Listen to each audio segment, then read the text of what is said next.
Hey yo, this is Dash. Yeah.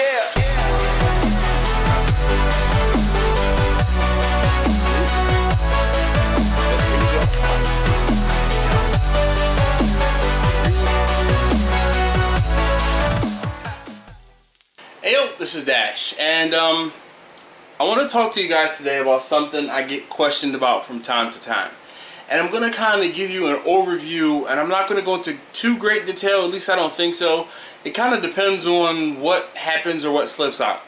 So, as you can see by the title, this is going to be me showing you guys, or showing someone, period, how to ship food or how to ship barbecue, be it across town, if need be, across the time zone, or across the country. So, first thing you have to do is obviously cook your food. Second thing you have to do is wrap your food up. So this is what I've done here. My aunt is having a party at her house. She has about 10 or 15 people that are coming to her house, and she asked for 5 pounds of chicken and 3 racks of ribs. So what I've done is I've wrapped everything up individually, and what I did with the chicken is I put it, now these are all in catering half pans. The reason they're in catering half pans is so they can fit inside the box, the box that's going to be shipping everything, rather easily. I'm going to explain to you why or how I broke everything down. So the ribs, these are baby back ribs, and they are each 1 full rack. What I did was I cut the rack in half and then put the rack into the container. Here's a picture of what it looked like right before I wrapped it up. Alright, so now that you saw that, you understand, or hopefully you have a better understanding of how everything is wrapped up. Now the reason they're wrapped that way is because 1 rack of ribs, basically cut in half, will take up almost the entire depth of a half catering rack. And the reason why that's important is because when you start stacking things on top of each other, you don't want the weight of the thing that's on top to crush the thing that's underneath of it, versus the thing that's underneath that and the thing that's underneath that. So, the way I'm going to pack my box, and let me show you my box. This is my box. It is a styrofoam shipping container, okay? And people have asked me, where do you find these? So, this is where it's going to take some homework on your part.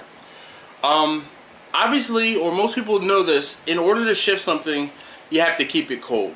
In order to keep it cold for shipping, you will most likely need dry ice. You can typically find dry ice. Some supermarkets have it available, so you might be able to find it at a market, or you might be able to find a ice distributor that sells dry ice. Typically, if the distributor sells dry ice, they might also sell those containers. That container is actually a rather large container.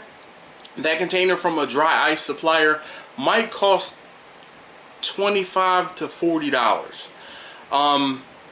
Those containers start at about $20 and probably go up to $50 each. Keep that in mind. That is on top of the price of the dry ice. Typically, the dry ice manufacturer will tell you that there are restrictions when you're sending dry ice, that you're limited to 5 pounds. Ask me how I know. Down in the comments of this. So again, you need a container. You're going to need dry ice. You're going to need to make sure that the things that your food is in is well sealed. Now again, these are in foil half pans, and I wrapped each one, I double bagged each one in just a regular, they're just Walmart shopping bags, in case any of these lids crush, in hopes to keep the dry ice out and the food in. But that was the reason why I did that. If I had like vacuum seal bags, or like big, like a big vacuum seal bag, that probably would be the most ideal. I would probably wrap each one of those things up in order to try to keep things separate. But hopefully you're following me, and I'm hoping this isn't too long and rambling. So let's recap really quickly. Cook your food. Let your food cool. Wrap your food up really well.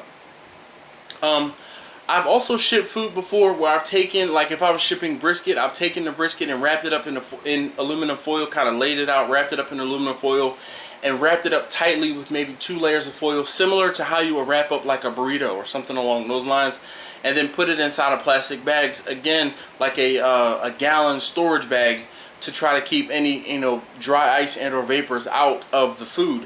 What's going to happen when it goes into the dry ice is it's going to freeze. Your food should be able to withstand being frozen, thawed, and reheated. Yes, it can. Trust me. My aunt that I'm sending this food to was actually, I won't call her a test dummy, but she was my test subject. I sent some food out her way. She froze the food, and she ate the food months later, and she was perfectly fine with how everything was. She said it really didn't taste any different. The key to being able to ship food and store food is, if you have it, you need to freeze it right away, and then it can be stored for maybe a month or two. All right, that's my take. And I'm going to walk you through the entire process of getting this done and getting it shipped out. So the next steps are, I need to find some dry ice, and then I need to take my package to the post office and get it shipped off. Contingent upon where you live and where the destination of the food is will determine the cost as well as the mode of transportation. From my research, the fastest and the cheapest, or maybe not the fastest, but the typical cheapest methodology of sending food is the USPS, so the United States Postal Service. I've tried FedEx, it's expensive. I tried UPS, it's expensive.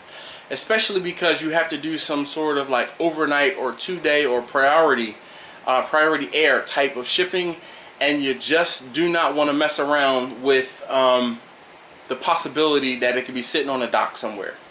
One of the other things that I would like to mention that you should also keep into consideration, anytime you're shipping anything, you want to ship things from maybe a Sunday or a Monday through Wednesday. No later than Wednesday, because you don't want to have your parcel shipping out on a Thursday and it's a 2-day air situation. So Thursday is, well, not really considered a day. Friday is considered 1 day. Saturday it sits on a dock or sitting in some warehouse somewhere. Sunday is sitting on the dock or sitting in some warehouse somewhere. Monday it might get delivered. Your dry ice might not last that long, especially if it's during the summer. If it's during the winter, you might get lucky and it might be okay, but a lot of times the packages might be sitting in a heated space, in a heated warehouse, which just throws that out the window. So definitely keep that in mind when you're shipping, how long your shipping will take, because those are things to consider that you might not think about right away. Alright, again, I'm going to wrap it up for now. When I come back, I should hopefully either be in a market purchasing dry ice, or at a dry ice or a ice distributor, and I can go from there. Alright, yo, this is Dash, and it's the next day, and I'm standing in front of a Robert's Oxygen. So your results may vary, and you'll probably have to find some place to get your dry ice, but this is where I'm getting mine. So they sell welding supplies and such, and hopefully they'll have exactly what I need.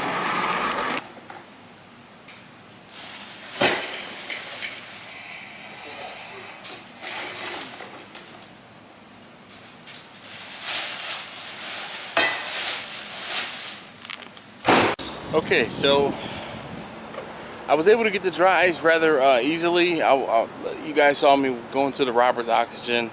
The dry ice cost me, it was $3 per pound, and it had a 5-pound minimum. I just got the minimum. Last time I shipped food, all I needed was the 5 pounds. So hopefully it'll work out. I'm getting ready to try and take the food from out of, I have it right now in the Cambro. I'm going to take it out of the Cambro and get it situated in the box to be shipped. I didn't really show you the inside of this box before, but there is my little bit of dry ice. Hopefully that comes out on camera. And all I'm going to do now is take this out. Wow.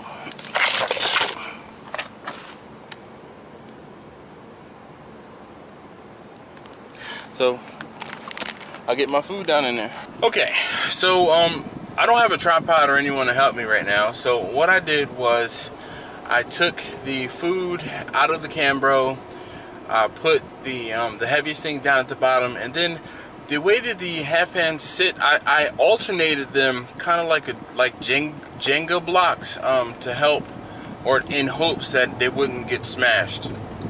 And then I went ahead and poured the dry ice down and around everything. Hopefully, you know, I'll talk to my aunt when she gets the package and see how everything worked out. But that has been how I've shipped things in the past. One last thing in regards to packaging dry ice. The best thing that you can do is make sure that your container that you have your dry ice in is sealed very well. The box that I put everything in actually sealed all of the air gaps, so the basically the temperature stays consistent and cold inside that box, and it'll help the dry ice last longer, and also help the your food stay fresher longer. So on to the next step, which is I'm headed to the post office now, and I'll report back after I get done from the post office. Okay, so I guess I wanted to tell you guys exactly what happened. So I was able to get everything wrapped up and labeled and everything like that.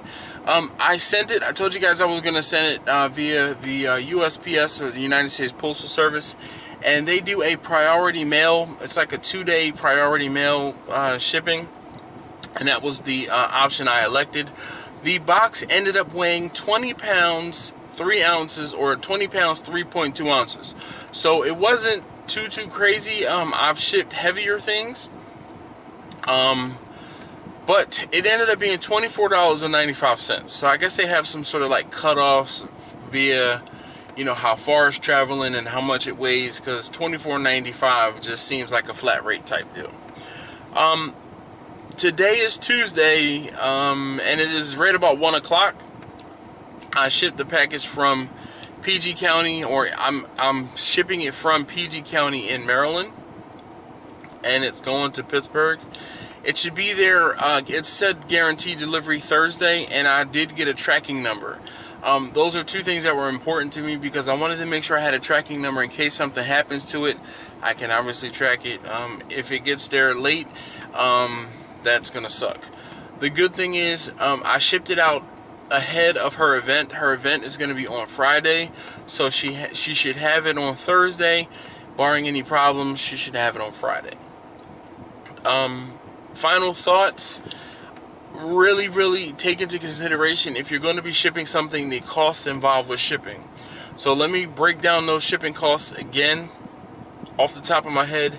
The shipping container can cost you anywhere between, you know, let's say $10 and probably $35 or $40, depending on how big it is, because it is a cooler. It is a styrofoam cooler, and those can tend to be either really cheap or really expensive. Second thing, obviously you're going to have to associate or add in your dry ice costs. The dry ice cost me, I did 5 pounds of dry ice, and it cost me $15. The shipping was $25, and that was a USPS priority mail shipping with a tracking number. So let's see, let's go $25 for the container, $15 to $20 for your dry ice, and then another conservatively $15 to $40 for shipping. So that is the thing that you have to weigh. The ability of your customer or your friend or your family member to be able to recoup or repay you those costs if you decide to ship something, or how much of those shipping costs are you willing to eat when you ship something.